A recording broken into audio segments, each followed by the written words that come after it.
100 years old yesterday. I'd mentioned that my colleague, chief meteorologist at 13 News, Spencer Adkins, served on a jury there when Copenhagen was 70, so 30 years ago. And this is what Spencer said. He said, "I just recall everything was calm in his courtroom, methodical. We could ask questions. Every party was treated with respect and decorum prevailed. When it's you on the jury, it feels like a pressure cooker because those are real people you're impacting. I felt like he supported the jurors very well, but let us know that it was our decision. Never felt there was an iron fist vibe in the courtroom. It was just a smoothly run proceeding. Jury instructions were very clear. That's the part that sticks out. To me, the room and proceedings felt fair. No bells or whistles or drama, just business. I didn't know him personally at all, nor ever spoke to him outside of a courtroom. But my impression is he was a very fair and professional judge during the proceedings I was witness to." Yeah, I mean, tributes are pouring in. Yeah. You know, I mean, people listen to us talk about it. We're getting texts, we're getting emails, so on and so forth. Let's bring in now State Democratic Party Chair Mike Pushkin. 24 hours removed. You were on the show. We reversed the order yesterday. I think we had Mr. Holstein on and then you. So we just reversed the order today. So well, that's only fair. I guess he could respond like I responded to him yesterday. I'm just now hearing the news about Judge Copenhagen. I'm sorry to hear that. What a great guy. Yeah. Just a gentleman and just treated everybody fairly.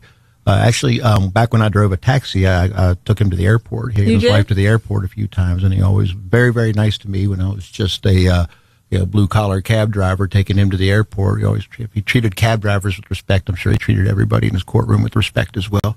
Good guy, and he will be missed. Nice to know. Yeah. You are feeling good today. I do. I'm tired, but I feel pretty good. I mean, the Democratic. Well, first of all, I want to congratulate all of our candidates that stepped up. From Rachel Fetty Anderson, who's going to be taking on Shelley Moore Capito in the fall. Ace Parsi, who'll be taking on, he's going to be running in the 2nd Congressional District. Vincent George, who's running here in the 1st. I want to thank and everybody that stepped up. Those who came up short, especially for getting out there and doing what standing up for something you believe in.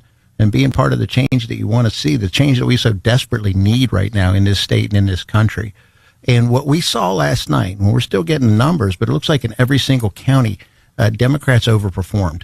The Democrats came out last night, and the results are in the races that everybody was voting in those judicial races. Are the candidates that we were supporting, the candidates that the Democrats were supporting, won statewide races, and now we have a 3-2 majority on the Supreme Court.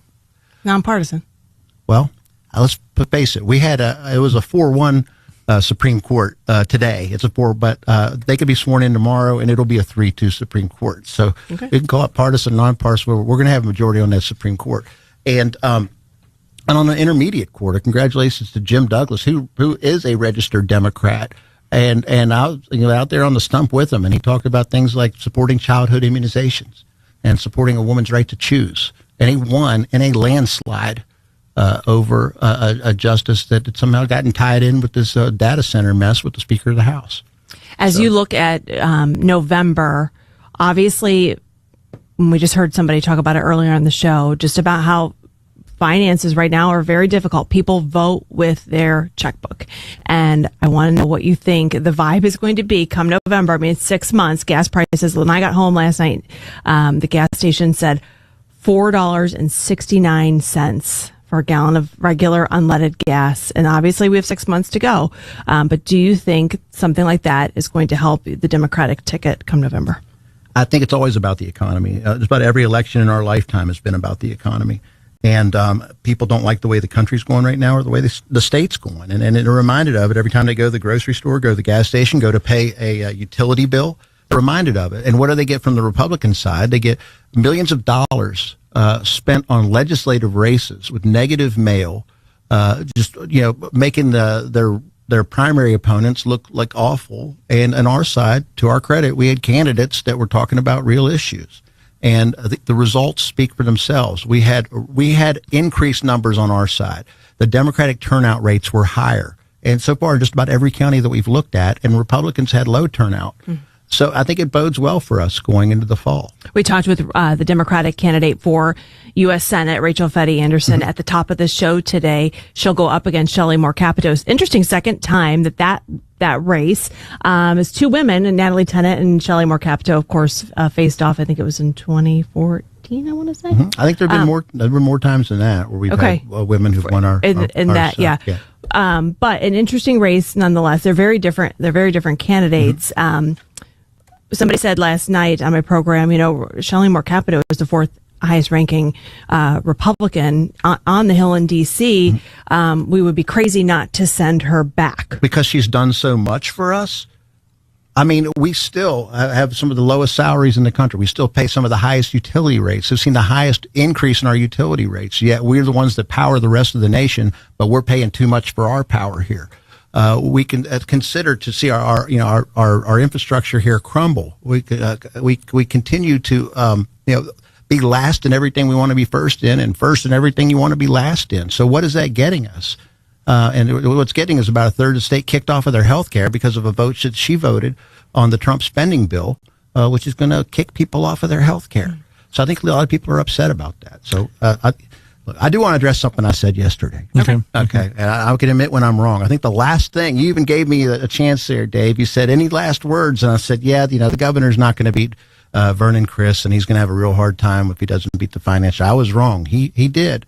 I guess I underestimated the amount, the hundreds of thousands, if not millions of dollars would go in these down ballot, closed primaries on the Republican side in House of Delegates races. When you're talking about a total of 1,500 votes or so, he was able to pull that off. That worked in closed primaries, and I think that's the reason why the Republicans chose to close their primaries. But again, in the races where everybody got to vote, where Democrats, Independents, and Republicans all got to vote on these statewide races, the candidates that we backed did quite well. In fact, they won. So, again, we're talking with State Democratic Party Chair Mike Pushkin. I don't want to put you to work already because, the polls have not been closed that long. But as Amanda said, we're 6 months away from the general election in November. As you and other Democrats start to formulate a game plan for how you're going to campaign this summer and certainly after Labor Day into the fall and everything, what's on that? What's on the sheet so far? What are some things that you're arming candidates with? Well, we're going to keep working with our candidates to get out in front of voters, meet the voters where they are, and talk about kitchen table issues. That's what people are concerned about: the price of gas, the price of groceries, the public school closing in their area, in their community. Those are the things that the voters care about, and that's what we're going to continue to talk about and get our candidates out. Look, we're never going to have as much money as these corporate-backed Republicans. We're never going to have the same amount of money, but we can outwork them, we can outsmart them, and we can get out there and meet people where they are and listen to the concerns of the people, the real concerns. Is there one race, if you'll be so frank, which it's you, so I think you will, is there one race where a Democrat that you think is just like gonna really be able to pull out a good win in November? Now, let me stop there because his record in the last 24 hours of making predictions is not that good. But just so you know. He confessed. Yes, he did. Which is fine. But is there anyone that you're really like, that? Sean Hornbuckle will win in a landslide. You heard it here first. All right. So will Kayla Young and Hollis Lewis and Evan Hansen and Anitra Ham. We're gonna bring all of our House caucus back, and we're gonna add to those numbers in the House and in the Senate. All right, one of the races, and we're going to compete at every level for the top of the ticket as well. We plan on competing everywhere. That Pat McGee and Quincy Wilson race, they're both just really well known names. What are you thinking about that one? I think one of them is a beloved football player who I remember the stiff arm against Miami when he ran right over the Miami Hurricanes, and he's beloved in that area. Mm-hmm. And the other guy sent $5 million of our taxpayer dollars over across the river to Steubenville, Ohio, in the middle of a water crisis. The choices are pretty clear. We put up some good candidates, and that's what's important. We're giving the voters choices, so when they go to the ballots in November, there's going to be great Democratic candidates for them to choose from. And compared to what the Republicans have done in this primary by tearing each other apart and talking about spending millions of dollars on absolutely nothing, I think we're giving people some really good, viable choices, and we like where we are right now. State Democratic Party Chair Mike Pushkin, we appreciate you. Thanks a lot. Hey, thanks for having me on. He's hard on you. We're going to hear the who? Me? Yeah, with him? prediction, yeah. That's just what we do. Mike and I have been friends